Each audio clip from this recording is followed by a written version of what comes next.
Good morning, students. Today we will discuss about the natural disaster, chapter number 6.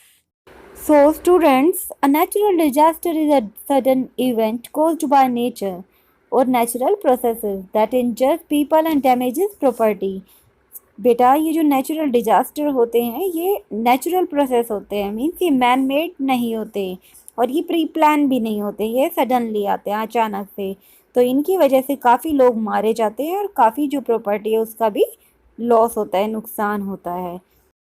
So first we will discuss about earthquake. What is an earthquake? An earthquake is a sudden shaking movement of the earth's surface or tectonic plates.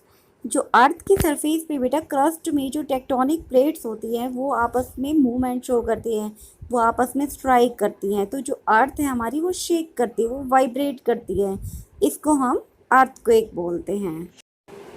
An earthquake takes place when the two blocks of earth suddenly slip past one another. The surface where they slip is called fault place. Earthquake में क्या होता है बेटा, जो अर्थ के two blocks हैं जो उसके अपर लेयर में वो एक दूसरे से स्ट्राइक करते हैं, एक दूसरे से के साथ स्लिप होते हैं।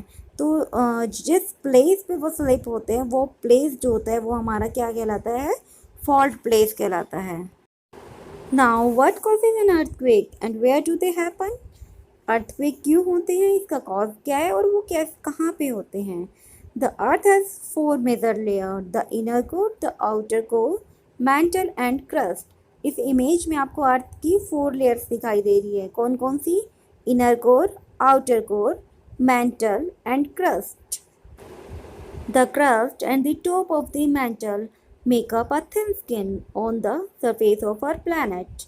But this skin is not all in one piece. It is made up of many pieces covering the surface of the earth. अर्थ की जो टॉप मोस्ट लेयर है क्रस्ट और जो मैंटल है वो दोनों मिलके एक तरह से स्किन का काम करती है अर्थ की, ठीक है। लेकिन ये पूरी स्किन जो होती है वो वन सिंगल पीस में नहीं होती है, ये काफ़ी पीसेस में होती है। मीन्स ये काफ़ी पीसेस होते हैं जो एक दूसरे से अटैच होते हैं। As you can see in this picture, these pieces are called the tectonic plates. ये जो पीस हैं इनको हम टेक्टोनिक प्लेट्स बोलते हैं और ये सिंगल नहीं है, ये नंबर्स में है। तो जब ये एक दूसरे के साथ स्ट्राइक करते हैं तो जो अर्थ है उसमें वाइब्रेशन प्रोड्यूस होती है और अर्थ शेक करती है, जिसकी वजह से अर्थ के ऊपर जो भी चीज़ें हैं लाइक बिल्डिंग, हाउस, वो सब क्या करते हैं, वो वाइब्रेट करते हैं, तो अर्थक्वेक आता है। How are earthquakes recorded? Earthquakes are recorded by instrument called seismograph and the recording they make is called seismogram. Earthquake जो होता है उसको मेजर करने के लिए एक इंस्ट्रूमेंट का यूज़ करते हैं जिसको हम बोलते हैं सिस्मोग्राफ, जो आपको इस पिक्चर में नज़र आ रहा है। Safety measures during an earthquake. Step 1, be calm, alert and don't panic. Calm रहो, अलर्ट रहो और पैनिक मत होना। Step number 2, stay away from the glass, window and heavy furnitures और अप्लायंसेस दैट में फॉल। जो विंडो है उससे दूर रहो और फर्नीचर से दूर रहो और जो आपने वॉल पे हैंग कर रखे उन चीज़ों से भी आपको दूर रहना चाहिए क्योंकि वो आप पे गिर सकती हैं। Step number 3, stay away from the tree and structure. पेड़ों से या बिल्डिंग से या और भी कोई स्ट्रक्चर्स हैं उनसे आपको दूर रहना चाहिए। Step number 4, go to the higher grounds. Tsunami may occur after the earthquake. अगर अर्थक्वेक के बाद सुनामी भी आ जाती है तो आपको हायर ग्राउंड्स पे जानी चाहिए, ऊंचाई वाली जगह पे जाना चाहिए। Now what are volcanoes? The word volcano originally comes from the name of the Roman god of fire, Vulcan. A volcano is an opening in the earth crust that ejects volcanic ash, hot gases, and liquid rock called magma. Magma is the molten rock between the crust and the mantle. Volcanic eruption में क्या होता है, जो अर्थ का surface है उसके ऊपर opening creates होती हैं और उसके अंदर से जो अर्थ की इनसाइड में अर्थ के जो अंदर मोल्टन फॉर्म में जो रॉक्स हैं या जो कोई और मटेरियल है, गैसेस हैं और जो ऐश है वो इरप्ट होते हैं, मीन्स वो बाहर निकलते हैं due to the pressure which is created inside the earth. And it will be clear from the next picture. बेटा आपको इस इमेज से क्लियर हो जाएगा कैसे जो वोल्केनोज है वो इरप्ट होते हैं। तो जो अर्थ के इनसाइड में जो भी लिक्विड मटेरियल है, मोल्टन स्टेट में मटेरियल है, वो जो जब तक वो अर्थ के अंदर है तो वो मैग्मा कहलाएगा। मैग्मा आपको टर्म नज़र आ रही है यहाँ पे। और जैसे ही वो बाहर आ गया, वो इरप्ट होकर सरफेस से बाहर आ गया, तो उसको हम क्या बोलेंगे? लावा बोलेंगे। और आपको देखो एक टनल नज़र आ रहा है, वर्टिकल टनल, एक लाइन नज़र आ रही है जिसके थ्रू ये एक तरह से ये पाथ है जिसके अंदर से मैग्मा जो है फ्लो करके बाहर जा रहा है। तो ये वर्टिकल टनल जो है ये क्या है? हमारा वेंट है। Now the lava spread over a large area and on cooling the area looks like a new rock island. जो लावा है वो स्प्रेड हो चुका है ना चारों तरफ, और वो कूल होने पे किसकी तरह नजर आएगा? एक रॉक की तरह नजर आएगा, न्यू आइलैंड की तरह नजर आएगा। Now there are three types of volcanoes: active volcano, dormant, and extinct.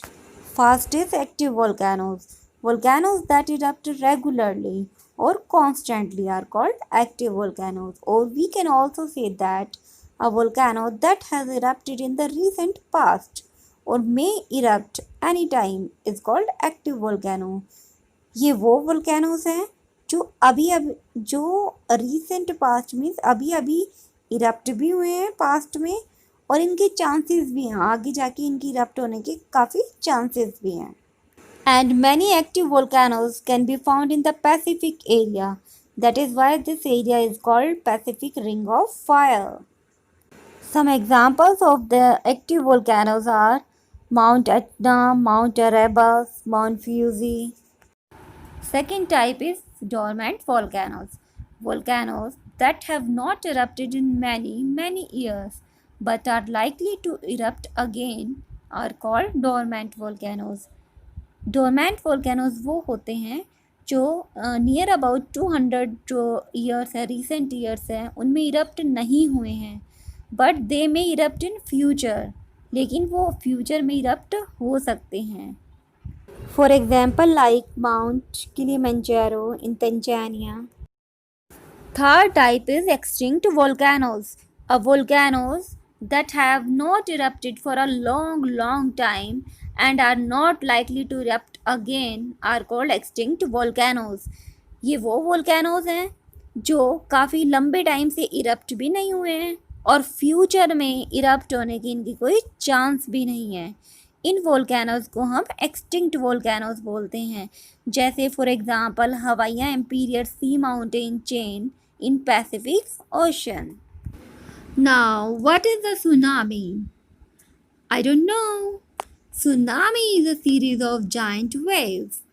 It is a Japanese word, means harbor waves. And in Chinese, just listen. A wave is created when energy passes through the water. Moving air provides energy to water, forming a regular wave. And in oceans, when earthquake comes, tectonic plate suddenly slides. Tremendous amount of energy is released and waves spread out. In the starting, these waves are very small, but as soon as they reach at the shore seabeds, their speed will slow down and their height will increase. क्योंकि जैसे ही ये किनारे पे पहुँचेंगी तो इनकी speed जो है वो स्लो हो जाएगी, लेकिन इनकी जो हाइट है वो इंक्रीज़ हो जाएगी, क्योंकि इनके अंदर एनर्जी तो है। इनकी स्पीड कम हुई है लेकिन एनर्जी होने की वजह से इनकी हाइट ज़्यादा हो जाएगी।